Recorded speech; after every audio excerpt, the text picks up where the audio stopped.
It's crazy to believe that we only have 3 weeks left until the NFL playoffs. This NFL season is flew.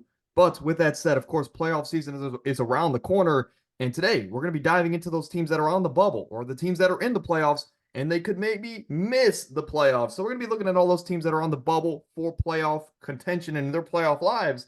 But of course, we're joined by Amir today. Amir, how you doing on this Thursday morning? I'm doing great, man. This season is moving by way too quick. I'm trying my best to cherish it and, not get emotional on this pod because the season's going to be gone. And, I got to watch the Caps struggle for the rest of the year. But, yeah, I'm glad to be back. Yeah, absolutely. But without further ado, let's get into it here. As you see, the Jacksonville Jaguars, they're currently the fourth seed in the AFC, first in their division. Of course, their next three games to close out the year, they're at Tampa Bay, then they're home against the Carolina Panthers, and then they finish off the year on the road in Tennessee against the Titans, which should be a Ryan Tannehill-led Titans team. To me, very simply put, and we'll talk about it later or as we go on, I do have them going 2-1 in this stretch and I have them finishing as around 10-7 in the fourth seed. But before Mary, you dive into it, this is a good time to explain what these colorful boxes are on your screen from left to right. Left being 1 and all the way on the right being 10. We wanted to do a confidence meter. How confident are we in these next three games that this team can make the NFL playoffs? Simply put, that's what it is. On the left side, again, 1, all the way on the right is 10. And to me, I have them as an 8 out of 10 confidence in the Jaguars that they can make the playoffs despite all of their injuries. But Amir, go ahead and dive into why you have them so high on your list as well, and I guess your outlook for the Jaguars going forward. Yeah, I mean, honestly, I think in that three-game stretch, they should have no problem winning that division. Especially with Stroud, with Houston kind of being banged up. Houston should lose this week due to Stroud being out, them having some injuries and stuff like that. And Jacksonville's a team, all year long, they've struggled with, staying healthy and staying consistent. And so just like you just said, I got them going 2-1 in that stretch, but no problem. Yeah, 2-1 in that stretch, and I think Jacksonville is a team they just need to get healthy, and of course they have the talent to win those big time games. We also just haven't seen them win those big time games. I guess we've seen them beat Buffalo, but outside of Buffalo, we haven't really seen them get that big statement victory. But I don't know about you, but to me, the AFC South, I have them finishing as a three-way tie at 10-7. As crazy as that might sound, and we'll talk about that later. But is the AFC relatively close for you, or do you have the Jags kind of running away with the division as far as record wise? Actually, I got all three of them. I got Jacksonville, Houston, and Indianapolis all finishing at 10-7 as well. That's crazy. I mean, I can assume it's around the same, games that they win or lose. But moving over to our hometown team, the Cleveland Browns, currently the 5 seed, led by old man Joe Flacco. Their next three games, they're going to Houston this weekend, going up against Case Keenum, no C.J. Stroud, maybe no Nico Collins. That's key to note. But then the last two games were home against the New York Jets, and then we finish off the year on the road against a division foe in the Cincinnati Bengals. To me, I have them going 2-1 in this stretch, and they're either going to lose the Jets game or the Bengals game.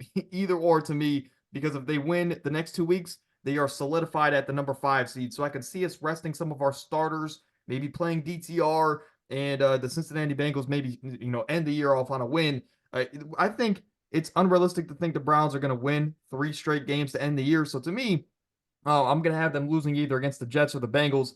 Regardless, 11-6 finish for the Browns. And I think, again, just like the Jacksonville Jaguars, I have an 8 confidence on them that they will make the NFL playoffs. And it's a good time to be a Browns fan despite all the injuries. But Amir, I guess your outlook on the Browns for the remainder of this 2023 season. Yeah, and it's crazy, and as you guys can see, the whole year, I've been betting against the Browns. Not betting, but picking against them because Yeah. how are we doing it? I have no idea why. And I got the Browns finishing 12-5 for the rest of the year. I mean, we should be able to win these games relatively easy. Pretty much given the fact that I'm pretty much you know picking them to win 3 games as if all starters are going to play the next 3 games. But I think what's going to be tough for them is this game on the road. Um, you know, the Browns have kind of had some ups and downs on the road this year. They're 6-1 at home, and so I think so 4 of those losses came on the road this year. Yeah. And you know, I think this is a good matchup for Houston. Houston's great at stopping the run, and they're pretty much going to force us to throw the ball all game long and try to force turnovers. But we should be able to win. I think if we were to lose a game, it'll be either this week or next week.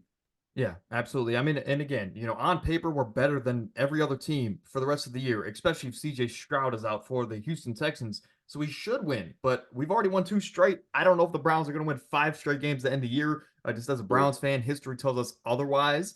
I don't know if I've ever seen a win streak over three games for the Browns in my lifetime, in all honesty. But just, instead of 12-5, I have them at 11-6, simply for the history factor of the Cleveland Browns. But old man Joe Flacco gets these guys to the playoffs, and of course, this amazing defense. But then a division foe, the Cincinnati Bengals, led by Jake Browning, of all people. And as you see, their numbers are extremely low. We had the first two teams at 8 out of 10 confidence. And to me, I have the Bengals at a 3 out of 10 confidence to make the playoffs. Their next three games are home against the Pittsburgh Steelers, which is a very interesting matchup. We'll talk about that in a minute. Then they're at Kansas City, and then they finish off the year home against Cleveland. I think they could win the game again if the Browns rest their starters or the starters that we have left because of all the injuries. Overall, though, I have them at 8 and 9 to finish the year, the 11th seed in the AFC. And Amir, I guess your thoughts on this Jake Browning led team. Can Jake Browning get it done? Can he lead this team to the playoffs, especially with Jamar Chase now out for this upcoming game against the Steelers? I was actually gonna touch on Jamar Chase, and I'm honestly not confident in Jake Browning. I mean, we've only seen a sample size so far, and I think now since the pressure's on him, we all know how bad the Bengals O line is. I'm not confident he can keep this up, and so I got since he's going 1-2 in the next couple games in that stretch, and I have them falling out of the playoffs. So Yeah, I mean, again, I think they maybe could finish 9-8, best case scenario. yeah, But ultimately, I would rather bank on other teams out of the playoffs that have better rosters or are at least hotter at this point than the Cincinnati Bengals. But crazier things have happened, and this might be one of those oddball teams that make it, and we're like, okay, we're not really going to watch this playoff game because they don't have a chance. But 8-9, 9-8, relatively finished for the both of us for the Cincinnati Bengals, as of course they might fall out. But then a team that's on at the bubble, literally, they're the seventh seed, the last spot in the AFC playoffs. Their next three games, they're at Atlanta, again, a team that's going to be starting Taylor Heineke this weekend. Then they're home against the Raiders, and then they finish off the season home against the Houston Texans. And I don't know about you, Amir. I'll get your opinion, or I guess your outlook, because we went through one of those playoff predictor websites where it calculates the records for you. I have them winning the next two games, simply put. But then that last week, that week 18 game, to me, came down to a win and get in situation against yeah, the Houston Texans.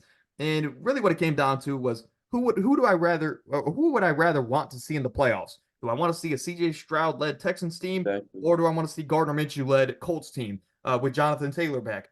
Both good options. Ironically, the Colts might have a better chance to win a playoff game than the Texans.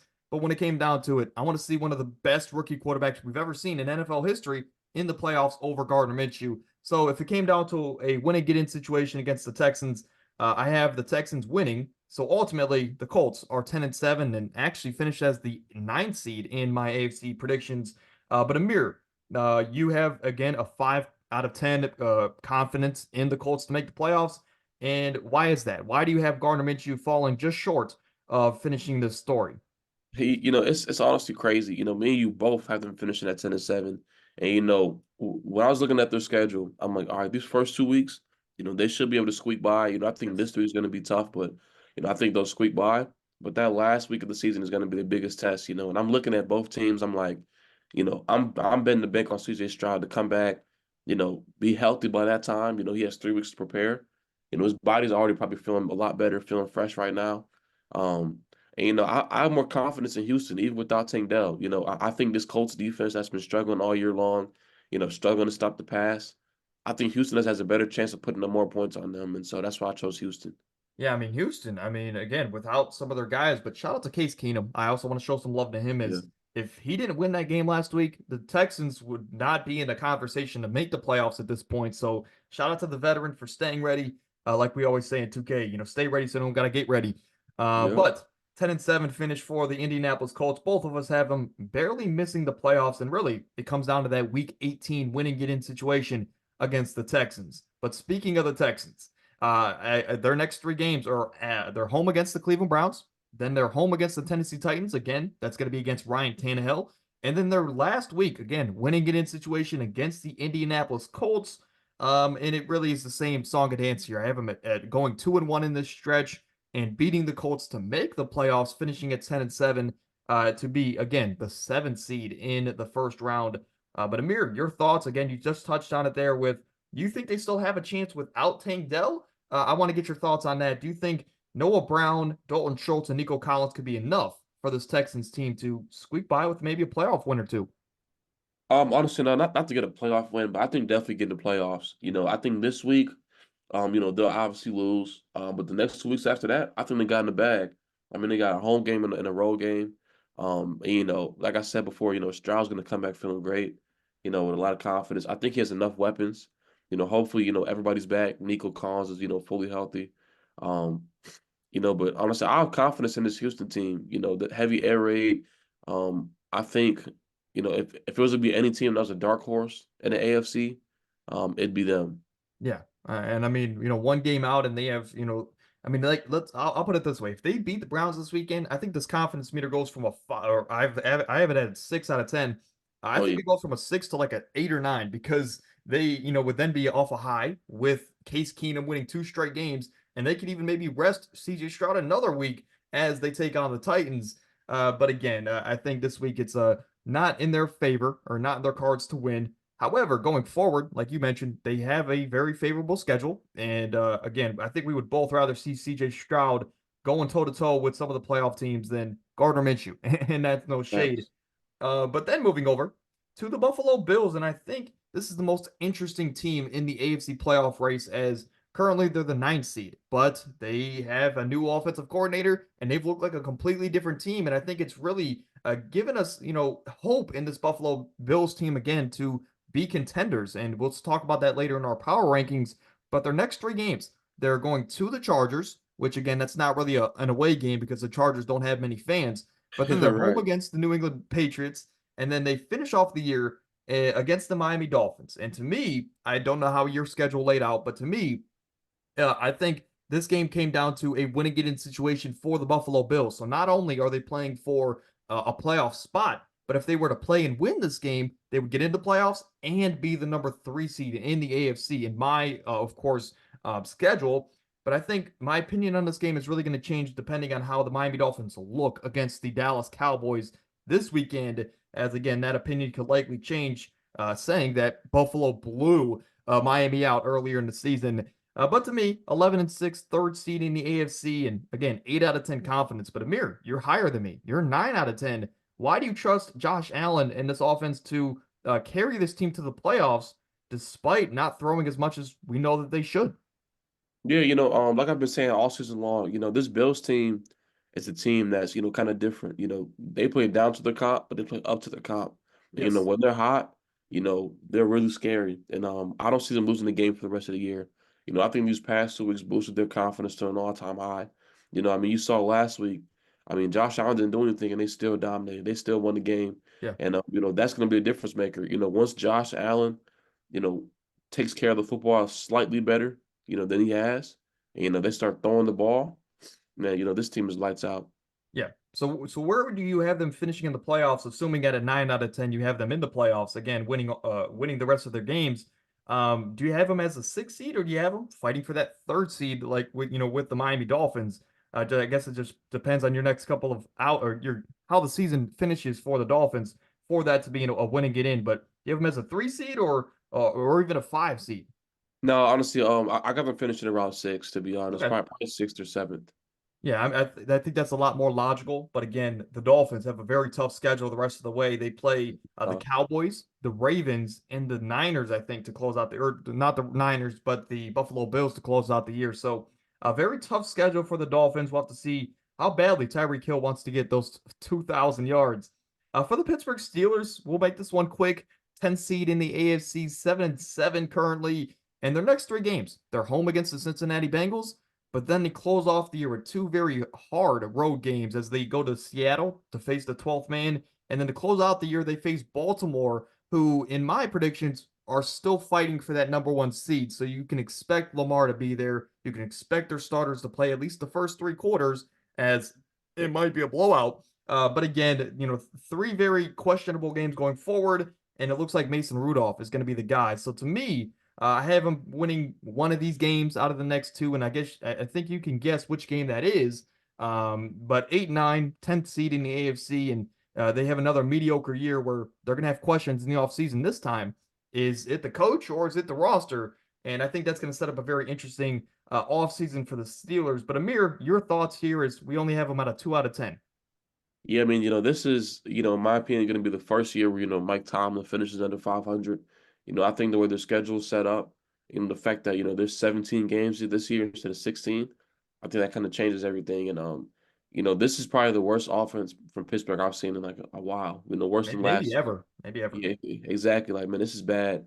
And, I think this is too bad, for them to recover this time. It's no way they sneak into the playoffs. It's no way they, win 9 games.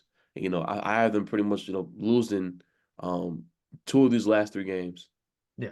And again, I think you can pick up on which game we have them winning, and we'll Yeah. talk about that later. But again, 8-9 finish for the both of us. And again, that's really the reason I give them that is because of the injuries to one of the teams they have coming up, and also the fact that they're home, and also the fact that they have Mike Tomlin. I just have a lot of respect for Mike Tomlin, so I kind of just give him the benefit of the doubt, is really what it comes down to. But the Steelers, not much to talk about here. They look bad. They need help, and they're not going to get it this season.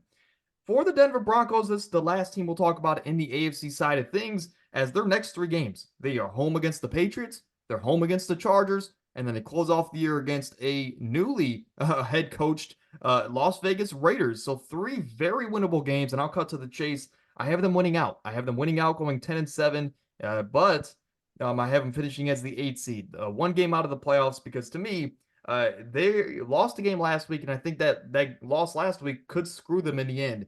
As even if they play perfect, even if they win out, they still need some help. And to me, they just might not get that help. So the Denver Broncos, to me, they win out. They play great football. They win 10 games, but they just miss out on the postseason. But Amir, I want your opinion. Where do you have the Broncos finishing to close out this year? So, I have this Broncos team, winning out as well. Their schedule is set up perfect. And, you honestly made a great point about them losing that game last week. That definitely hurt them a lot. But, I still think this team can squeak into the playoffs. Outside of Houston, this is another team that's dangerous. And, seeing the AFC wide open, I'm confident this team can sneak in. Especially, if they finish 11-6, I think they're making it over Indianapolis guaranteed. You know, shoot, maybe even finish as a higher seed than Houston, Yeah. end up kicking Houston out. So, I have them winning out at 11-6. I would assume you mean 10-7. Currently, they Oh, are yeah, yeah. 500. But I mean, again, same thing. Right. I think I have them at a 7 out of 10, and you have them at an 8 out of 10 confidence that they can make the playoffs. Because to me, if you win out, obviously they would need some help, but it's not like other teams that they're fighting with don't have tough schedules or don't have tough games coming up as well. Yeah. So the Broncos, to me, if they win out, I think they will be in the playoffs. But just with how my schedule laid out, maybe I'm too optimistic about how tight this playoff race will be. The Broncos just fall short, but I would definitely like to see Mr. Unlimited in the playoffs, of course, with one of my favorite coaches of all time. But then let's do a little bit of a recap here. In my side of things in the AFC, we have the Jaguars at the 4 seed, the Browns at 5, the Dolphins at 6. Of course, I have the Bills winning and, winning to get into the playoffs, but winning and also going to the 3 seed. Regardless, these teams will be playing each other in the first round. And then the Texans sneak in there at the 7th seed. But Amir, run through your side of things. Who's making the playoffs for you, at least as of right now? Yeah, so this is about right. That 7th seed, it's something that's up to question. I'm kind of curious to see, if they both finish 10-7, which I think they both will. Who's gonna get into that 7th spot? I think they'll lean towards Denver, just because Denver's gonna end the season off a 3-game win streak. Um, and I think between Houston and Denver, whoever makes that 7th seed is gonna be really dangerous. Absolutely. I think they can actually maybe even win a game with the high-powered offense of Houston and, of course, the veteranship of the Denver Broncos. They have a shot, and that's what we want here in the playoffs. But then we shift over to the NFC side of things, and I'm a little bit, well, a little bit, especially, down to exactly a little bit. I have them one more confidence than you. I'm 8 out of 10 confidence that this Buccaneers team led by Baker Mayfield, a team that was 6-8, under 500 or 6-7 last week, under 500. I have them making the playoffs, and I'm very confident they can do so. Their next three games, they're home against the Jacksonville Jaguars, they're home against the New Orleans Saints, and then they finish off the year against the 2-win Carolina Panthers on the road in Carolina, which again, I don't know if you've seen the pictures. The Panthers were selling tickets for 45 cents last week, and Wow. nobody was even showing up to the games. 45 cents is something that our grandparents talk about. Hey, I was able to sit 10 rows up, for $1.50. Nobody showed up, and it was 45 cents for the Carolina Panthers last week, and they won a game. As crazy as that sounds. But to me, I might be a little bit overzealous, especially with how Baker looked last week. But to me, he just looks like a different quarterback this year. And I have them winning out. I have them winning out. It's an upset this week against Jacksonville, but I have them winning out, going 10-7, and finishing as the fourth seed here in the NFC. As again, it's very stacked there in the NFC. But Amir, your opinion on this Bucks team and your outlook for them going forward? Yeah, I mean, last week Baker looked like the best quarterback in the league. As crazy as that He did. sounds, He but did. The only I quarterback to think, have a perfect passer rating in Lambeau outside of Aaron Rodgers. But go ahead. which is unheard of. But this upcoming week, I think it changes. I think this Jacksonville defense, is going to put a lot of stress on them. And we Yeah. all see how bad their pass defense is, and that's their biggest concern. And so I had them finishing 2-1 in that stretch. Yep. I'm confident, they'll make it, but you kind of just never know with this team. So I got them at a 7. I think they'll finish around probably around like what 9-8 Yeah, around nine and there. eight. Yeah. Yeah, I 9 and think 8 I think around there. also what fueled my my optimism for this team is that I really just don't want to see other teams in this division make the playoffs. I'd rather Exactly. see Baker Mayfield. So I was kind of like, you know what, I'm gonna do whatever I can to make sure the Bucks make this over a team that they play here, and we'll talk about soon. But then we talk about a very less interesting team at this point, and again, it's not entirely their fault. A lot of injuries happened, but the Minnesota Vikings currently the sixth seed in the NFC. And I guess this is a good time. I'll say this. The Eagles have 10 plus wins and the Cowboys have 10 plus wins. Both teams have clinched the playoffs, and whoever wins that division will be the 2 seed. Whoever wins or whoever loses will be the 5 seed. So the 5 seed will be either the Eagles or the Cowboys. But back to this, the 6 seed here for the Minnesota Vikings. Their next 3 games, they're home against Detroit, then they're home against Green Bay, and then they finish the year on the road in Detroit, a team that's going to be fighting for a 2 or 3 seed at that point. So 3 divisional games, and of course they're facing one of the better teams in the league, Detroit, 2 times in that stretch. To me, I just don't have much confidence, whether if it's Nick Mullins, whether if it's Joshua Dobbs. I don't have a lot of confidence. I mean, they have the talent offensively, but defensively there is some cause for concern. I have them losing out, going 7-10, finishing as the 10th seed in the NFC. But of course, it's going to be an interesting offseason because I think, do they bring Kirk Cousins back? Do they go after another guy, or do they draft a quarterback? I think it'll be very interesting offseason. But Amir, your outlook on the Vikings, I'm not so high on them. Yeah, I mean, I'm not high on them either. In reality, I mean, when your best players are hurt or banged up, it's hard to even do anything, especially if you're already struggling with your starting QB. You know, um, it's crazy. I still have this team finished at 9-8. Wow. Um, Wow. I That's think I think in those 2 games they played Detroit, practically back to back. I think especially if it's that last week, Detroit's going to be resting. But actually, I believe Minnesota's going to beat Detroit one of those games, whether they're healthy or not, whether resting or playing. And I also have them beating Green Bay the next week, which is crazy. But yeah. yeah, I mean, my confidence is at a 3 though. At the end of the day, it's just a prediction. I'm not confident in this team. Just like you just said, the defense has struggled all year long. They've kind of turned it around just a little bit, and they've played good at times. But after last week, versus Cincy when they played Cincy, this team is just falling apart. Yeah, they needed that win. They needed that Yeah. win bad. The 7th seed, and this is the team I think, when we look at the AFC and the NFC side of things, I think I'm the most confident in the LA Rams over any team. Even though this record, this prediction might not say that, but I think I'm more confident that the Rams will make the playoffs than the Bills, and I think the Bills, the Jags, and the Browns have the 3 highest confidence levels. As far as teams that aren't really solidified to make the playoffs, like the Jags and the Browns. When it comes to the Bills or the Rams, I'm more confident in the Rams or any other team in the NFC because of the fact that they've been playing such great football and Kyron Williams is back, and this dude plays like a top 5 running back when he's healthy. Their next three games, they're home against the New Orleans Saints in a huge playoff implication game. Then they go and play the Giants, and then they play San Francisco on the road in San Fran. But again, at that point in my predictions, San Fran already has the number one seed locked up. So they're going to be playing Sam Darnold and a bunch of backups. And I'm going to take my chances that Jawan Jennings and Sam Darnold with Kyle Juszczyk, I'm going to take the chances that the Rams, hungry and wanting to make the playoffs, can win that game. And I have them winning out. I have them going 10-7, finishing as the sixth seed in the NFC side of things. But Amir, your thoughts on the LA Rams and I guess how great they've looked as of late? Yeah, I mean, this Rams team is by far the most, dangerous lower seed in the league on Yes, both yes, I sides. agree. So I mean, sure. I mean, I think in what Matthew Stafford's past 4 games, I mean, he's thrown 12 TDs and only one interception and like 1,000 yards. I didn't know Something that, crazy. I but mean, that's this crazy. offense, yeah, exactly. This offense is playing absurd. And I mean, should we've even seen them shoot? I mean, they should have beat Baltimore. I mean, they're Yes. like a play away from beating Baltimore. They absolutely destroyed the Browns, made the Browns defense look like the old Browns. And this team is going to be a problem.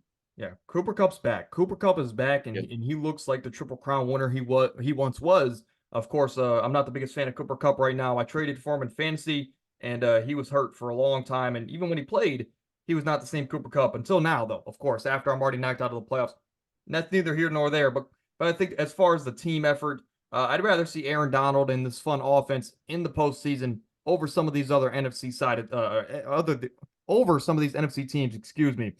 Can't talk here, but stick with me, right? The Seattle Seahawks, a division foe of the LA Rams. They're 7-7 currently, and their next three games, they are at Tennessee with Ryan Tannehill at the quarterback position. Then they're home against Pittsburgh, and then they finish off the year on the road in Glendale to take on the Arizona Cardinals. To me, I'm not the biggest fan of the Seattle Seahawks, right? But again, they did pick up a huge win last week that kind of changed my mind about them over the Philadelphia Eagles. And I know the Eagles are struggling right now, but nonetheless, that's still one of the best teams in football. And the Seahawks picked up a huge win with a backup quarterback. To me, I do have them winning out because they have a very favorable schedule. And maybe they lose that last week against Arizona. Maybe Kyler wants to spoil the playoff chances of a division foe. But at that point, I think the Cardinals are going to be looking more so at Caleb Williams than Kyler Murray. So to me, I have the Seahawks winning out and taking that very last playoff spot in the NFC side of things. But Amir, your thoughts on the Seahawks were both around mediocre. We're kind of confident in them going forward. yeah. I mean, this Seattle team, I think they've lost their last 5 road games, and so in their next 3 games, I have them losing at least one of them. Yeah, I have no confidence in this team in general. And I also think this goes back all the way to the offseason. I believe Seattle, as a management, as a team, honestly, kind of failed out the entire city. And it's no disrespect to Geno Smith; he played well, but I mean, when a guy plays 10 years in the league as a backup, when he's struggling, you can't expect him to change his career around that quick, yeah, and expect him to have a repeat of how he played last year. it's You down know, at yeah, exactly. People kind of forget that, last year, Geno almost, sold their playoff hopes. Geno played bad the end of the year. And I think they lost their last 3 games. And so I think that's been the huge concern is the quarterback situation. And I believe Drew Lock isn't gonna, keep this up. I think this team is gonna fall apart and fall short of the playoffs. Yeah, I mean, it's the quarterback position, like you touched, when he talked about, and when they make the playoffs, quarterbacks matter. I don't, Exactly. you could talk, Brock Purdy's a system quarterback. Quarterbacks matter, okay? And it doesn't matter what team you are, you can have all the talent, but if you don't have a quarterback to lead to lead the helm and a guy you can trust to take care of the ball and make the right plays, you're not going to make it far any year, right, in the NFL. And to me, I barely have confidence that they make the playoffs. I think they just run into a very favorable end to the year as far as schedule wise. And to me, that's the only reason why they sneak into the playoffs is because they quite literally sneak into the playoffs. But then for the New Orleans Saints, and this is one of those teams I was talking about earlier, or at least referencing when I was talking about the Tampa Bay Buccaneers. I don't want to see the Saints in the postseason. I really don't. I know they have a good defense. I just don't want to see Derek Carr in the playoffs. And that's what it really comes down to. But if it did come down to it, I'm sure Chris Olave and Alvin Kamara and Demario Davis and that defense would kind of be fun with Marshawn Lattimore as well. But to me, other than their next three games, they are on the road to play the Rams. They're on the road to play the Buccaneers. and then they're home against the Falcons to close the year. Long story short, I only have them winning one of those three games and finishing the year 8-9. And that's the reason I only have them at about a 4, is because I would like to, maybe they can make some noise and be a fun playoff team over a team like the Seahawks. However, I don't, I only have them winning one of the next three games because they don't have as easy of a schedule as the Seahawks. Regardless, they finish right outside, and I guess an okay year from Derek Carr in totality. But Amir, your thoughts here on the New Orleans Saints? Can they, can they get on the right track? Can they use the momentum from last week to make a playoff push? No, I believe this team falls short. You know, I think looking from the outside, it seems like this team have a lot of chemistry issues. And so I have them, losing 2 out of 3 games coming up. I think Seattle will finish over them just like you just touched on. And yeah, I mean, it's not really much to say about this team. There's not. I thought it was, kind of average, kind of mid. I feel like people kind of expected more out of them, which is unreal expectations. I mean, realistically, I mean, when your quarterback situation is kind of like up in the air. I mean, Derek Carr's good, don't get me wrong, but I mean, all offseason, this team kind of had concerns about, is our offense going to be clicking? We know the defense is going to be solid and Yeah. consistent. The offense was the biggest issue. Yeah, I mean, I'm not the biggest Dennis Allen fan. I think he's in that category with the Brandon Staley's, with the Arthur Smiths of the world. I'm just not a big Dennis Allen fan. And I know the Saints are one of those franchises like the Steelers and the Patriots where they try and keep all the next, promotions in-house. And I just think, it could be a solid, strategy. But Dennis Allen, to me, was the successor of Sean Payton, and he has not succeeded in anything as far as being the head coach of this team. So to me, not the biggest fan of Dennis Allen. I think they do need a head coaching change, at least in my opinion. But Amir, I guess your thoughts. Do you think Dennis Allen could be a decent coach going forward, or have you or are you the same mindset as me as far as Dennis Allen and his future as a coach? No, I mean, honestly, I think stuff has to change, and the biggest reason why, I believe he can be, a decent one somewhere, but as the Saints in general, I believe it's not really working or getting together, and they still have some solid pieces to make some noise. They Yeah, lost some games they should not have lost. I believe Derek Carr is struggling way more than he should be struggling. This team, has some solid pieces around him with a great defense, a great running back, and like, oh man, some of these games they should not have lost at all. Like they should be leading the division in my opinion, by a especially lot. against the Bucks team whose defense was horrible all year long, who they've had the chance to outperform. Absolutely.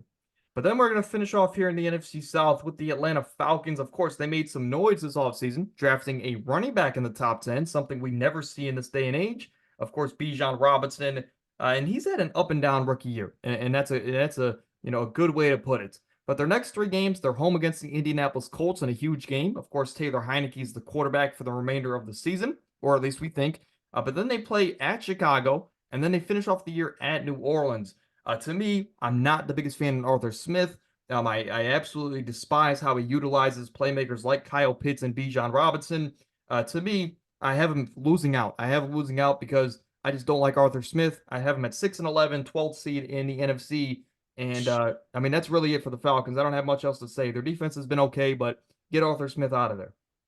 Yeah, I mean, it's not really much to say about this team either. I mean, they're an okay team, I guess. Arthur Smith has been the story of this season. After the season, he's definitely gone. Not utilizing your players, utilizing the key pieces. But I think going in the next season, if this team can find a decent quarterback, I mean, they could really be okay. I mean, like they've been fine. I mean, their run defense has been good. I mean, they got some pieces in their secondary they can throw together. And they have pieces on offense. I mean, shoot. I mean, if they even get a guy like Baker or something, somebody that's somewhat solid, this team can make some noise in the future, but not What, right now. what about a team they play in Week 16? Can you see a Justin Fields returning home to Georgia and being the quarterback of the Atlanta Falcons next season? Let's say if the Bears maybe move on from Justin Fields for Caleb Williams, can you see Justin Fields being the guy for this team next year? I mean, I could see it, but I think this team needs a true veteran leader. Somebody that's older, Yeah. that's done it, that's had the experience in the playoffs, and like that's really what they're missing. I think Ritter isn't cutting it, Heineke isn't cutting it, even though Heineke's been in the league for some time. They need somebody that's actually produced at an above average level consistently. Yeah, I think they also need to start with a new head coach. I don't know if I've mentioned that. And we're going to finish off here with the Green Bay Packers. And again, they're 6-8. They're 2 games under 500 with 3 weeks to go. They definitely don't have a great chance to make the playoffs. However, I think they have at least a 5% chance according to all the sports books. So to me, I wanted to throw them on this list, and maybe it's because of that, or maybe it's because of my love for Jordan Love, no pun intended. However, their next 3 games, they are at Carolina, they are at Minnesota, and then they finish off the year with a home game against the Chicago Bears. Maybe it's my fandom, maybe it's just because I believe in this team. I do have them winning out. I have them winning out the games. Maybe they lose that game against the Vikings, or maybe they lose against the Bears. But ultimately, I have them at about a 5 out of 8. As again, I think they finish as like the game. I think they finish as the 8 seed into my NFC predictions. But again, I could be completely wrong on that. Amir, you're not so confident in this team like I am. Why is that for the Packers? Yeah, and the biggest reason why is because this team hit a huge step back. They were striding, taking down KC and Detroit. We were honestly looking at this team like this team might be a dark horse. I mean, their defense has played bad these past 2 weeks. The offense hasn't looked the same. And I think it's just catching up to them. The youth is catching up to them. And the injuries that they've suffered the whole entire season, it seems like they all haven't been able to gel and have rhythm together. And so I have them, losing against Minnesota and against Chicago, Wow. those last 2 games.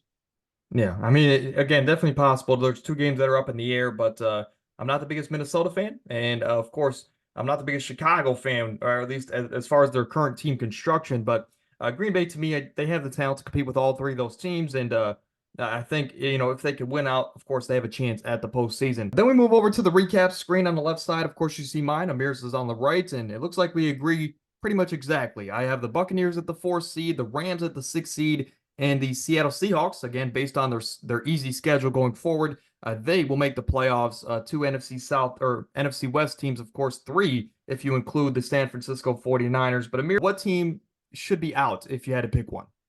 If I had to pick one, it would be Seattle. But I mean, Seattle's honestly benefiting from the fact that this NFC race isn't tight at all. Compared to the AFC. The AFC, I think there's still 11 teams in playoff contention, 10 teams in Yes. playoff contention. But this NFC, I mean, shoot, is honestly, pretty easy for Seattle. I mean, they have, a pretty favorable schedule coming up here these last 3 games. And, in reality, I mean, the teams underneath them is New Orleans, which I think they're not going to make it, Right. Minnesota and Atlanta. So I think they're in a perfect spot to sneak in. Absolutely. But again, not much to talk about there for the NFC side of things, kind of cut and dry. But then before we get out of here, we want to touch on our week 16 power rankings, and of course our week 16 predictions as well. But on your screen now, you'll see our predictions from last Thursday's video. Again, you see it on your screen now. On the left side's mine, right side's Amir. That's our 1 through 5. But then we looked at our 6 through 10s. Getting minor changes. You had Buffalo, I had Houston, and that was really the biggest change there, aside from just shuffling of some seeds. But then we move over to mine, and of course for my list, Amir, I'll have to get to yours in a moment. The team that fell out, even though they won, was the Houston Texans, and it wasn't that they looked bad. It's the fact that another team that you had on your list, Buffalo, they just looked that good, and I had to put them on the list, and I had to drop somebody out, and that person that got dropped out was Houston. But another team right outside, we talked about them earlier, how good they've looked, is the LA Rams, and I was actually tempted to have them in this list. However, these are my updated power rankings, and I want to start here. Usually you kick it off, but as simply these 3 teams on the left side of your screen. I have the Bills at 8, jumping all the way up from 11 to 8. The Browns at 9 after their amazing defense showed up yet again, and David Njoku, of course, is killing it. And then the Broncos, they lost. They fall to 10, but they're still a top 10 team. The reason I wanted to go first, and the reason I already have 3 teams on the screen, is because that is the only movement that happened in my top 10. As it's 6, again, the Dolphins won without Tyreek Hill, but they beat the Jets team. They were supposed to win that game. Then you have the Detroit Lions. They got a statement victory. But again, we're waiting for this team to have another big-time win. And again, I don't want to get overzealous and have them at number 1 like I did one of your first podcasts here. But then in my top 5, San Fran and Baltimore, clear-cut best teams in their conferences as of right now. And they're my 1 and 2.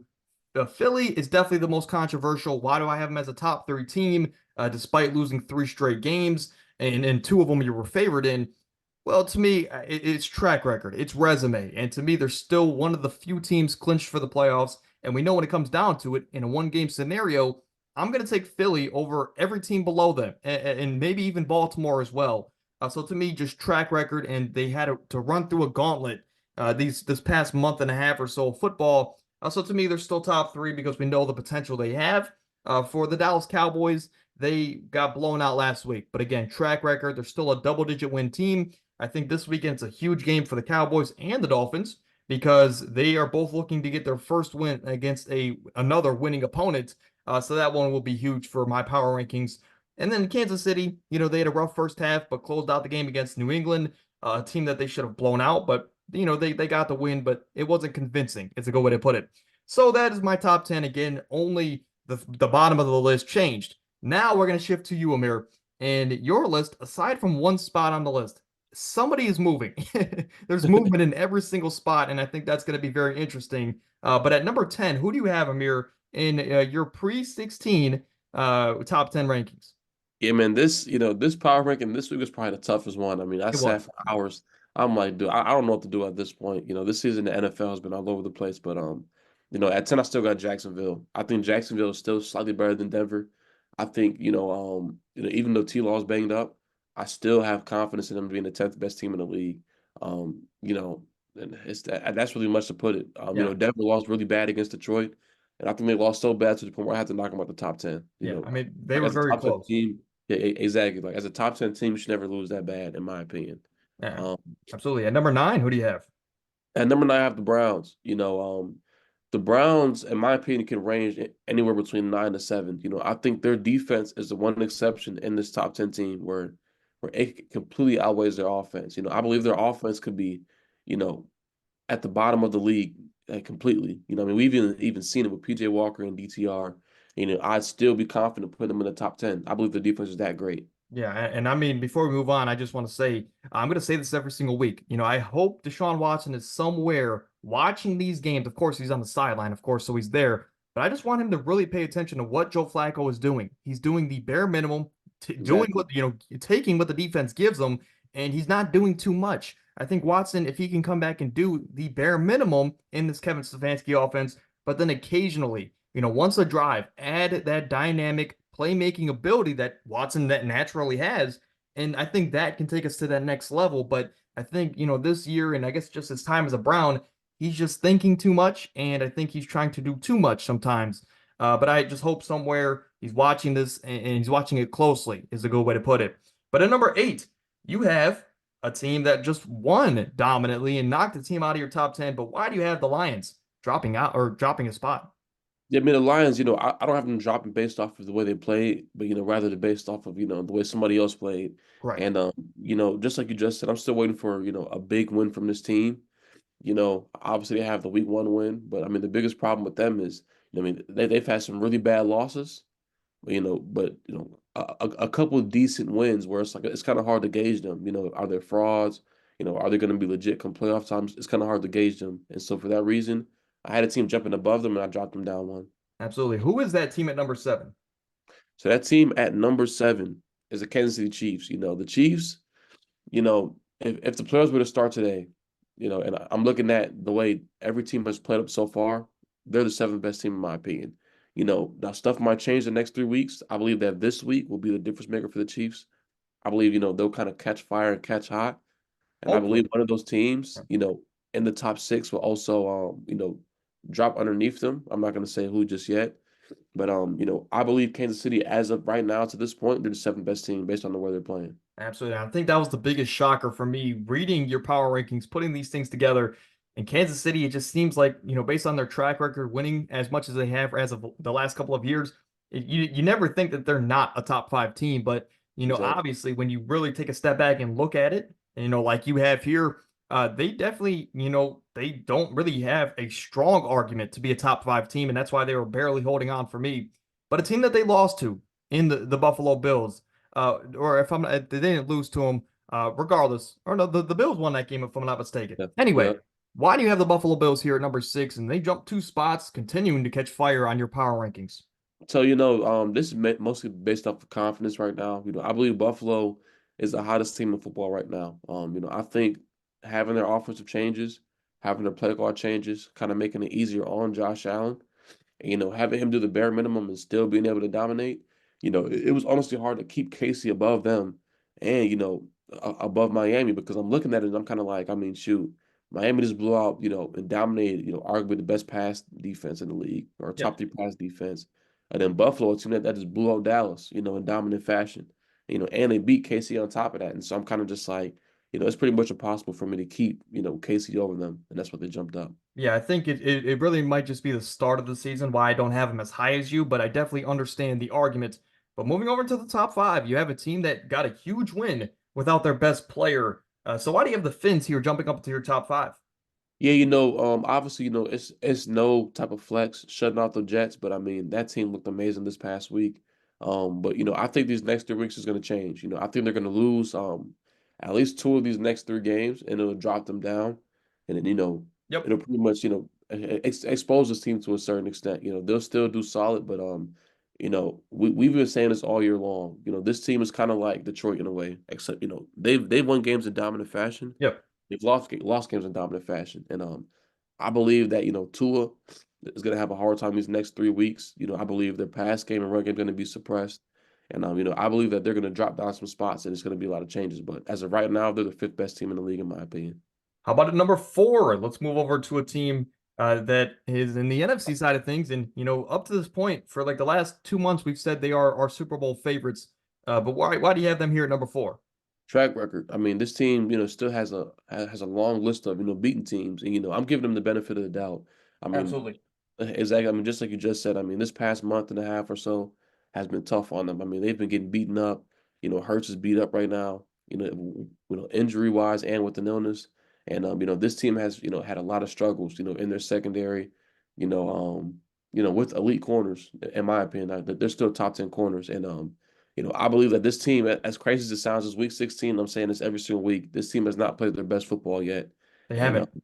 come playoff time, I have way more confidence with them than I do over Dallas, over all these other teams that had beaten them. And they're still my favorite in my opinion until I see something otherwise, like maybe a major injury or more losses. But as of right now, they're still the fourth best team in the league in my opinion. And it might be a hot take. I think, the logical answer is, San Fran has not, shown any flaw, since their bye week. And especially since getting Chase Young, they looked like a perfect football team. It kind of looks like, who can touch them at this point. However, I think when it comes to playoff time, I think these next 3 weeks are going to be huge for Philly because a relatively easy schedule. So I think they can, rest their guys, get their rest, and maybe even sacrifice a playoff spot. Maybe they, instead of grabbing the 2 seed, they sacrifice, that for the 5 seed to give their guys the rest in week 18. A lot can happen from here until the playoff time, but I think this next couple of weeks are huge for the resting and getting their guys at full strength yet again, like we saw early in the season when they were so dominant. But in the top three, you have a team that you touched on, just beat the Philadelphia Eagles. But why do you have a division foe one spot above them? Yeah, I mean, they absolutely dominated them. Just like we keep on saying, obviously Philly had a tough stretch of games, but I mean they absolutely looked like an elite team that could easily be a favorite. But this past week, I mean they got absolutely smacked, and I think it's time to start recognizing Baltimore as the best team in the AFC right now. Absolutely. And again, we're going to cut to the chase here. Best team in the AFC in the Baltimore Ravens, and nobody is touching the San Francisco 49ers at this moment in time. But I guess give your thoughts on the Ravens. They jumped up 2 spots in your rankings. And again, like you touched on, they kind of look like the best team in the AFC right now. But why do you think that is? Do you think it's strictly Lamar Jackson? Do you think it's a combination of everything? I guess I want your thoughts on that is because they're beating, credible teams at this point in the season as well. I believe it's great defense and great coaching. Lamar's obviously playing on a solid level, but I mean, shoot, Lamar's even had struggles this year as well. I mean, it's been times throughout the season where Lamar has looked like he's underperforming on majorly. Turning the ball over. For his level, yes. Exactly, and so I think a lot of this is just great coaching. Mark Andrews going out, and Lamar's track record showing that he's not good without Mark Andrews, his number one receiver. And in fact, they've been able to adjust and the defense is still playing on that level, the top three defense, top two in my opinion. That's pretty much why I have them as the number 2 team in the league. Yeah, we'll talk about it here in literally just a moment, but the number one seed in the AFC, the Baltimore Ravens, and the number one seed in the NFC. Of course, according to our power rankings, the best two teams in football, they play this weekend. They play Monday Night Football, and we'll have to talk about that in a moment. But before we do that, let's talk about the race for Caleb, as no changes here from last week to this week. The Bears with the Panthers pick are still at the number one spot, despite the Panthers winning a game. The Patriots, Cardinals, Commanders, and Bears with their actual pick remain in the top five here. I guess want to ask you this because I've seen a lot of things circulating, and I think I've asked you this before, but just remind me, at this point in time, opinions can change. Do you think the Bears with this number one pick should go Caleb Williams, or do you think they should keep Justin Fields and use these two picks to either trade down, get more assets, or just use these two picks on some of the most talented college prospects in the world right now to build around Justin Fields? So I want your opinion what the Bears should do with these top five picks. Honestly, with the Bears, I believe their best bet is to go get Caleb Williams. You know, Wow. Okay. yeah, it's kind of 50-50 with me just because, Justin Fields has looked better towards the end of this season. We know he has high potential, but I mean, in my opinion, Caleb Williams is way too good to pass up. I mean, this is a Absolutely. generational talent. The best quarterback prospect we've seen. In recent years, and I believe the Bears are better off just getting him. I mean, in reality, with that fifth pick, maybe you grabbing Marvin Harrison if he's still on the board. He probably won't be, but Right. grabbing a receiver, trying to load talent around him, and in my opinion, I believe Justin Fields and the Bears relationship is kind of just dwindling down. I feel like it's kind of being broken per se, and I feel like teams are kind of waiting for them to move from Fields. Trade him, or potentially just end up cutting them, and in you know Yeah, I mean, it definitely can happen, right? And I wouldn't say cut them. I think they could definitely get something out of them, but I understood what you were saying there yeah. as it's hard to pass up on a generational prospect, or at least that's what Caleb Williams is projected to be. But ultimately, they're going to be in a pretty good spot either way, at least potential wise. But looking back at last week, I was 13-3 in the 16 game slate. You were just behind at 11-5. And ironically, we predicted 11 games. I think we had exactly the same, and or at least I think only two games we differed on last week is what I'm getting at. And Yeah. both of those games luckily went in my favor. Uh, but on the season, I am sitting at 152-70, just about 68% correct. And you're just behind me. You're not too far behind with 145-77. Again, Amir, sorry to say this, but you came onto this podcast, okay? I don't know if you're going to be. I'm just joking, of course. But let's go over here to our week 16 predictions. And on this screen here, you see from the Thursday night all the way to some of the Sunday day action. And we agree on every single game here. And I guess we can talk about it. But me and you both made the change this morning. We both had this as a consensus. We both went Bengals.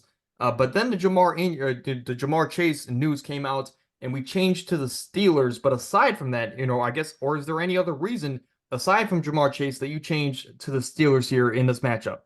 I mean, honestly, I changed to Pittsburgh. Even when Jamar Chase was healthy, I kind of look back at the games and kind of went based off a feel. Kind of a hunch, and I don't see Jake Browning keeping this up. I believe he's going in Pittsburgh. We know how Pittsburgh is. They might look Yes. terrible 2 to 3 weeks, then come out of nowhere and pull off a win that they shouldn't win.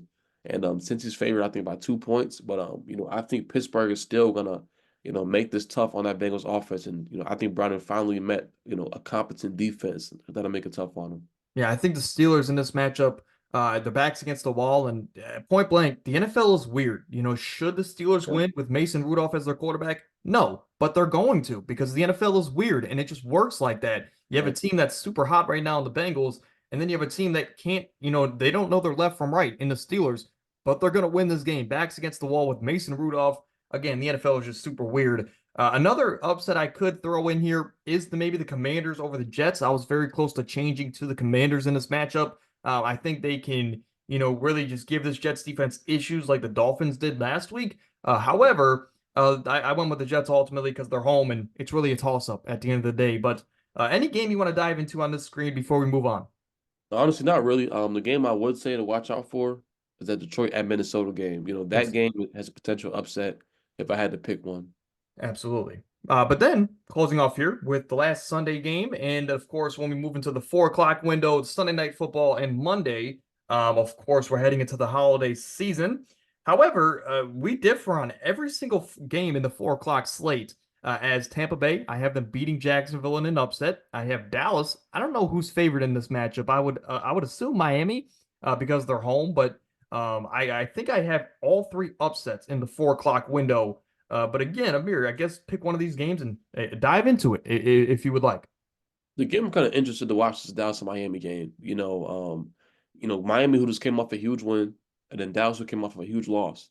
I'm kind of curious to see how Dallas reacts to it and how Miami reacts to it. I mean, Miami, hasn't had that huge win yet, and then Dallas has had a huge loss. So this game is going to be interesting.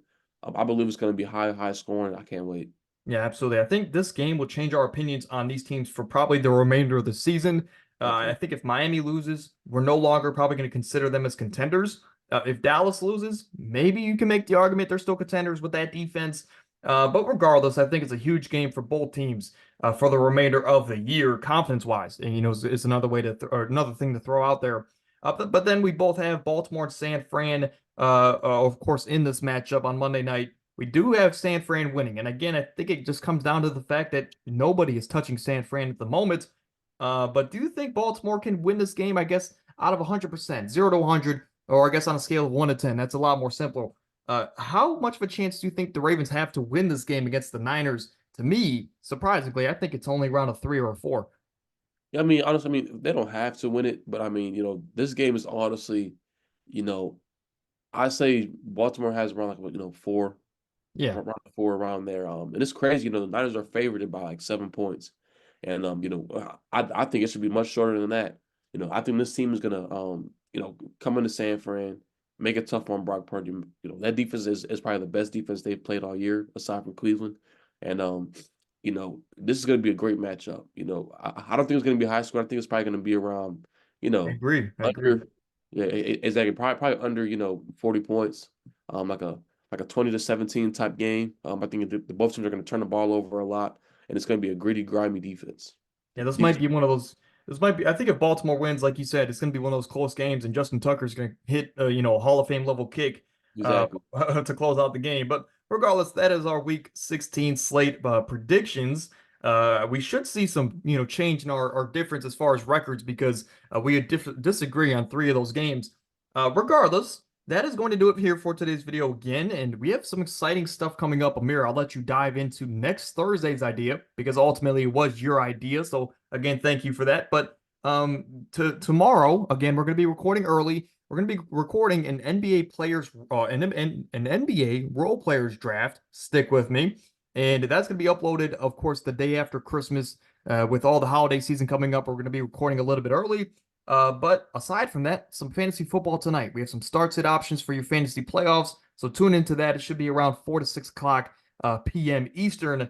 But Amir, if you want to dive into next Thursday's idea that you brought to the show. Yeah. So next Thursday's idea, we're going to be doing tier list content. Kind of like rating. Wait, we're doing what again?